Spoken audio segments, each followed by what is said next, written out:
much easier to speak before the presentations, but I'll do my best. Shabbat Shalom. Wow.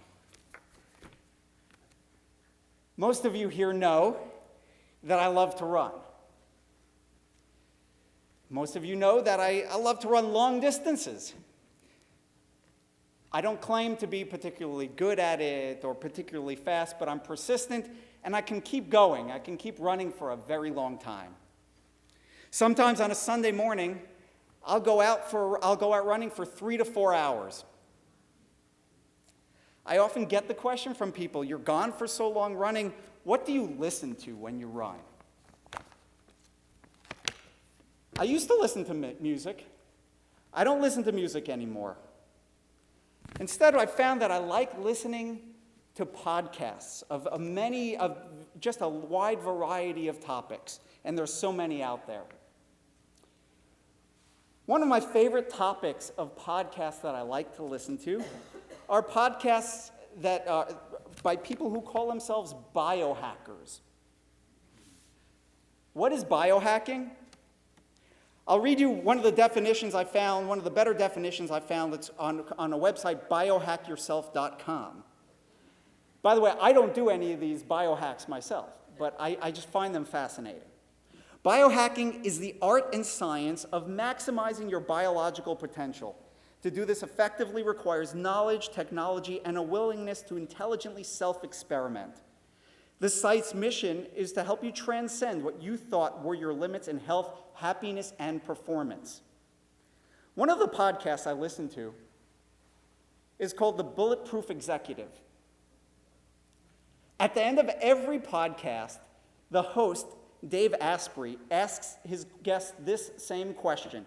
He says, "What are the top 3 pieces of advice you have for people who just want to outperform, overachieve, just to kick more butt in life?" I'm going to give you my top 3 from this week's Parsha. There are lessons found in this week's Parsha, Parshat Shalach, and more specifically, there are lessons that are found in the final reading, the Maftir reading that I read just a little while ago. The Maftir reading this week is well known to everyone here as the last paragraph of the Shema, and is about the mitzvah of tzitzit, the fringes that we are wearing on our talitot. The Maftir reads like this.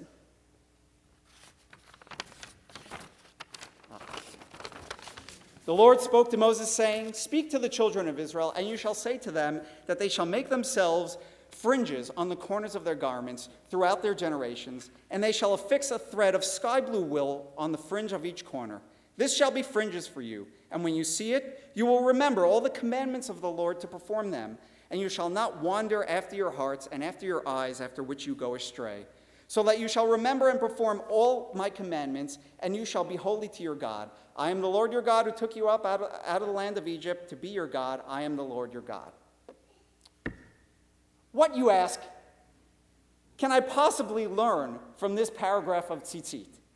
If anything, it's really a pretty silly-sounding mitzvah that does not benefit anybody or any organization seemingly in this whole world.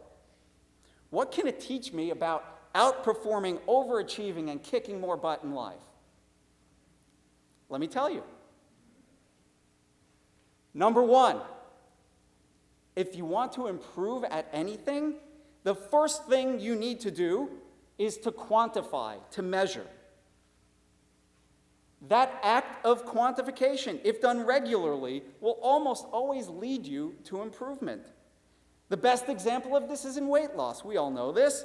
There are so many smartphone applications out there based simply on the idea of counting calories consumed versus calories burned. It's the whole idea that if you really become aware of what you do and you quantify it, you almost can't help but make yourself better at it because you can't stand to see those numbers stagnate or get worse. That's great. That's a great insight. But how do I learn it from tzitzit? It turns out that the mitzvah of tzitzit is all about counting. We're told, "This shall be fringes for you, and when you see it, you will remember all the commandments of the Lord to perform them." How do the tzitzit remind us of the mitzvot? Does this remind anybody of mitzvot? The rabbis tell us that it's by counting. The gematria, or the numerical value of tzitzit, when spelled fully, and there are different forms of spelling, but when spelled fully, is equal to 600. We add the 5 double knots that are in each corner, and the 8 strings that are in each corner, and we get to the number 613, which is the number of the mitzvot in the Torah. We get it. We are reminded of the mitzvot by counting.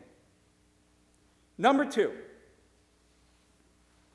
if you want to do something and it is important to you, you must think of that action as an obligation, as a commandment. That is how this paragraph, and indeed many of the other paragraphs in the Torah, describe and refer to all of those little things that the Torah tells us to do. We have lost so much in our current definition of the word mitzvah. We refer to mitzvot today as good deeds. Surely, there are a lot of mitzvot that are good deeds. But who can argue that performing certain mitzvot, like keeping kashrut, is a good deed? It doesn't benefit anybody. But the Torah doesn't describe it as a good deed.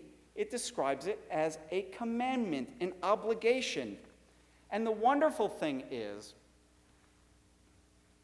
that if you do perform the mitzvot, they benefit you. There are lessons to be learned in keeping and in performing and in doing the mitzvot.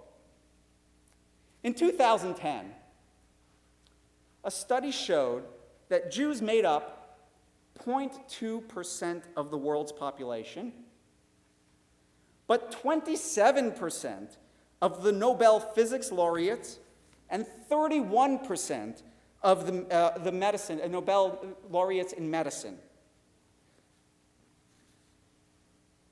Jews make up 2%, or made up back then 2% of the population in the United States, but 21% of the Ivy League student bodies, 38% of those on the Business Week list of leading philanthropists, and 51% of the Pulitzer Prize winners for nonfiction. That is outperforming, overachieving, and kicking butt. But why is this? I can tell you it's certainly not because we Jews are inherently better than anybody else. I can verify that. I've met a lot of Jews in my life. There are good ones, there are bad ones, there are smart ones, and there are challenged ones. We're really just like everybody else.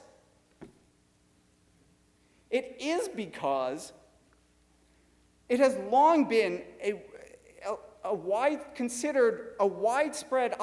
has long before the widespread public education, it has long been considered a mitzvah, an obligation of a Jewish parent to teach his child not just Judaics, but to teach a trade and secular knowledge as well. It has long been considered Jewishly as an obligation to be philanthropic. When your mouth is dry, it's hard to say certain words.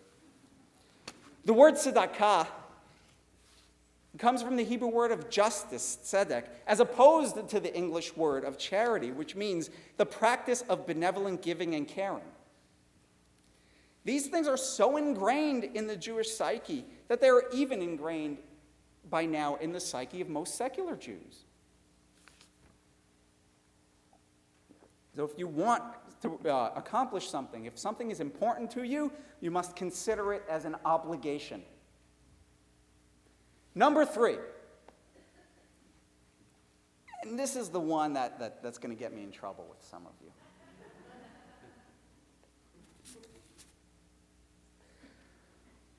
Follow what you know to be the right path. Do not sway.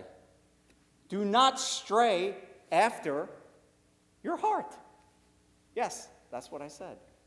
Do not stray after your heart. Of course, I'm not talking about anyone here.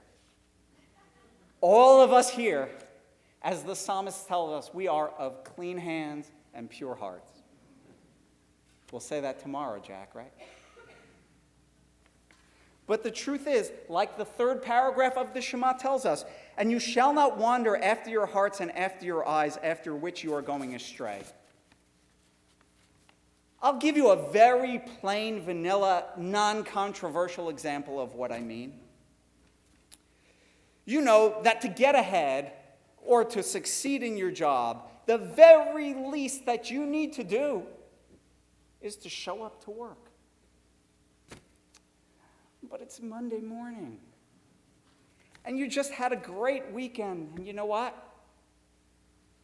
Your heart's just not in it today. You just don't feel like going to work. Well, guess what? If you don't go to work, not only will you not get ahead in your job, but you may not get paid, or maybe you'll get fired if you've already missed too many days because you just didn't feel like it.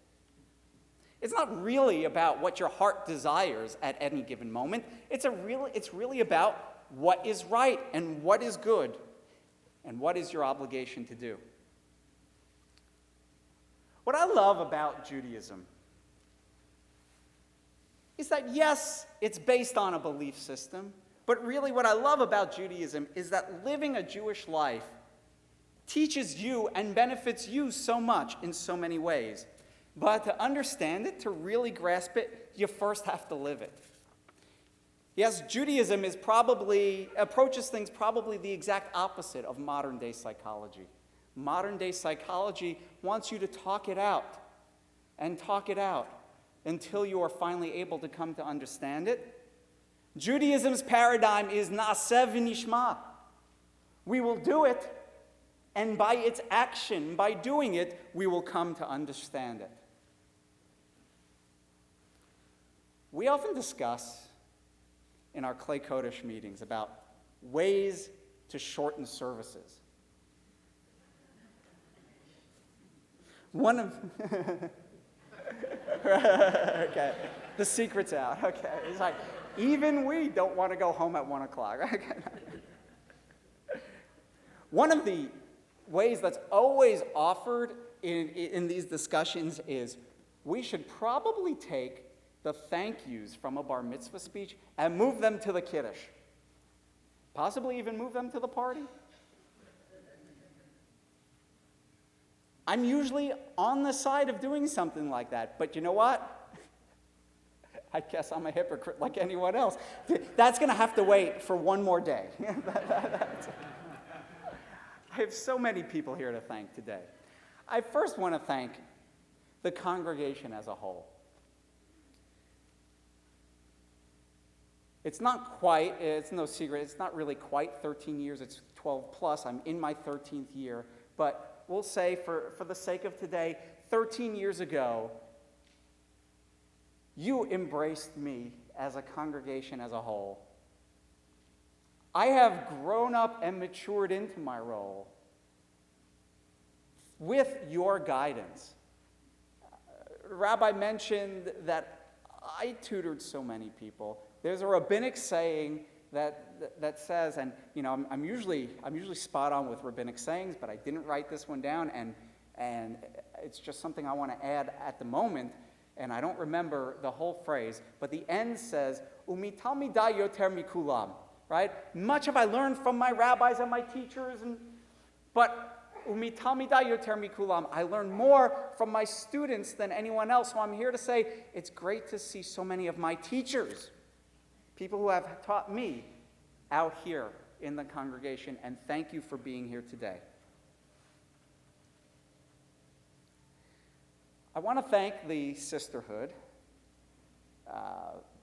I have said to various people in the sisterhood over many years that sisterhood is one of the organizations within the shul that amazes me because you really support and do so much within this shul. And I know that you threw your support into today, and I'm touched, and I'm always awed by sisterhood. Today, I am so very grateful to you. To the officers, but there are officers and past presidents here too, and I see so many of you, and so I mean when I say officers, all the officers who I've served under. Your dedication is what inspires, I can say me, probably the Klei Kodesh in general. We do put in long hours, we do. But so do you. And guess what? You guys do it on a voluntary basis. And it's amazing. If anyone's been around the shul for the past 2 years and not seen Sharon in the shul, let me know. I want to log down that time. It's about you, who the cantor just chanted moments ago. All those who toil in the work of the congregation, God will repay their reward. God will repay your reward because there's no way that we can repay you adequately.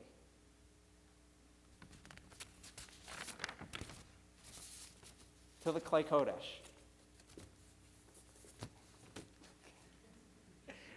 First, Bill and Yitzchak, I've served with you and learned so much from you. It's just an honor. You won't find Klei Kodesh who are more skilled and just more finely tuned in their art than these two. David, it's been wonderful working with you for this year and many more years to come and getting to know you better and celebrating with you and wonderful things ahead of us. To my friends, first of all, everybody here is my friend. But everybody has a closer knit circle. And my friends, you all know who you are. Most of them are sitting over there. Everybody needs friends that they can go to, that they can unload on when they're just incredibly stressed, that they can celebrate with the good times. You all have made being part of this congregation just fantastic for me, and I couldn't ask for a better set of friends. Of my friends, I am going to single out one couple, and that's Rob and Arona. I single the two of you out because of everyone, in general of everyone, you are the two most supportive people that I know. You come to everything. Yeah, you're there at every high holiday service that I lead. Arona, you come to a lot of the Torah studies. You guys came to the rap and roll that I did. If I'm doing something, the Ackermans are there. And I can't tell you how much support like that means. And of course, we all know that today and yesterday evening had Arona all over it. My children, all 8 of you. It's been a really long time since all 8 of you have been together. And it's the most wonderful sight that a parent can see. You know, the normal life cycle of things is that when children are young, their parents support them. And then when the parents get old, the children turn around and support their parents. Well, you're all here today to support me. So what does that say about me?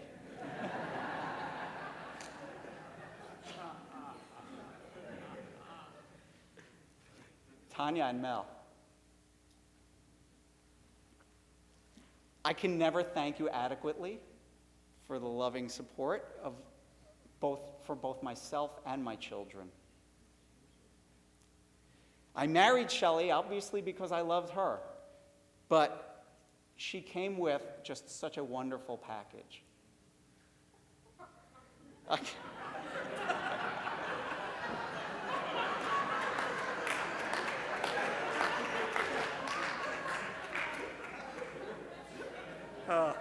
Unintentional, but we'll leave it there. Ima, the theme of everything I'm saying here in the thank yous is support, and you've been there longer than anyone supporting me, since the time of my conception. You've been supporting me long enough that you are the only one in this room who can verify that once upon a time, long ago, I was shy.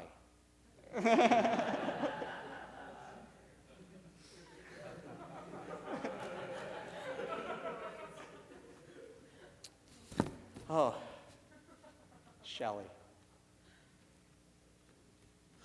Shelley, when we met each other, we were both going through a difficult time in our lives. You taught me an invaluable lesson, and you taught it to me inadvertently. You would often tell your children at that time that everybody, every individual person, is responsible for their own happiness. It's actually a lesson that I learned long ago, but I never really internalized it. I learned it long ago when I read Viktor Frankl's Man's Search for Meaning. If you haven't read it, first of all, if you haven't read it, you need to read it. There's no other way of saying it. But this is coming from a Holocaust concentration camp survivor talking about how he managed to survive the camps when so many others could not, and indeed had already killed themselves mentally before the Nazis actually physically killed them. And he states, when we are no longer able to change a situation, we are challenged to change ourselves. Everything can be taken from a man but one thing, the last of the human freedoms, to choose one's attitude in any given set of circumstances, to choose one's own way. So I'm here to tell you, sweetie, that I'm happy on my own accord. I have a wonderful life. But you make it so much better. I would say that you are the icing on my cake, but you know better than anyone here that I would never partake in the cake, and I would never partake in the icing. Instead, I will tell you that you are the sautéed onions and mushrooms on top of my steak.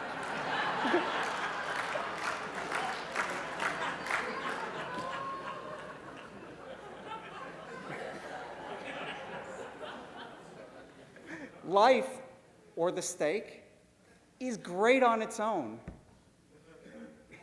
but you make it over the top ridiculously wonderful. I love you. Shabbat shalom.